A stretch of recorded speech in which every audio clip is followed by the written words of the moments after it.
Harga baras dengan berbagai varietas yang dijual pedagang di pasaran berkisar dari Rp10.000 sampai dengan Rp17.000 saliternya dibandingkan harga normalnya Rp8.000 sampai Rp12.500 saliternya.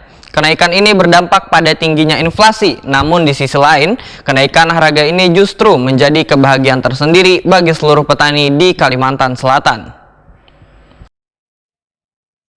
Harga baras dengan berbagai varietas dan dijual pedagang di pasaran berkisar Rp10.000 sampai dengan Rp17.000 seliternya dibandingkan harga normalnya Rp8.000 sampai dengan Rp12.500 seliternya. Kenaikan ini berdampak pada tingginya inflasi. Namun di sisi lain, kenaikan harga ini justru menjadi kebahagiaan tersendiri bagi seluruh petani di Kalimantan Selatan. Anggota kelompok tani Balanti, Desa Mandala, Kecamatan Telagalang, Hulu Sungai Selatan, Kastalani, Waitakuni Prima TV, Baisukan, Kamis 12 Januari 2023 mengaku sangat senang harga bani bisa naik lantaran berkah dari kenaikan ini bisa dirasakan seberatan petani di Kalimantan Selatan. Menurut Kastalani, harga bani matan petani dijual kepada bubuhan pengecer mulai dari Rp6.000 sampai Rp11.000 seliternya.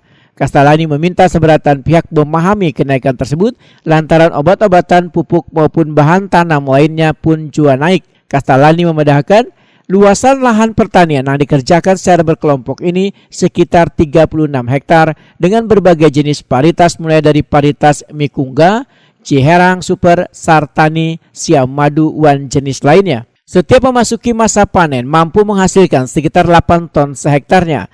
Kelompok pertanian pun ujar Kastalani sangat terbantu dengan keterlibatan bubuhan penyuluh pertanian lapangan dalam memberikan pengawasan dan tata cara bertani yang baik.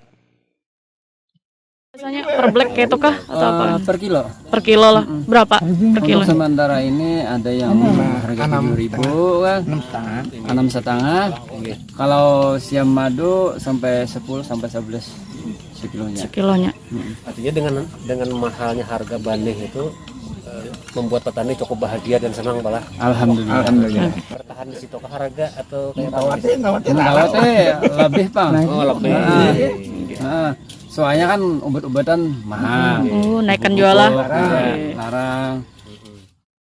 Kastalani menambahkan, dari hasil panen yang cukup melimpah, bahkan bisa melakukan panen 2 kali dalam setahunnya, bubuhan petani Kabupaten Hulu Sungai Selatan tetap bisa menikmati baras dari hasil bani yang dipanen dan sudah memiliki persediaan baras untuk kebutuhan pangan setahun ke depan.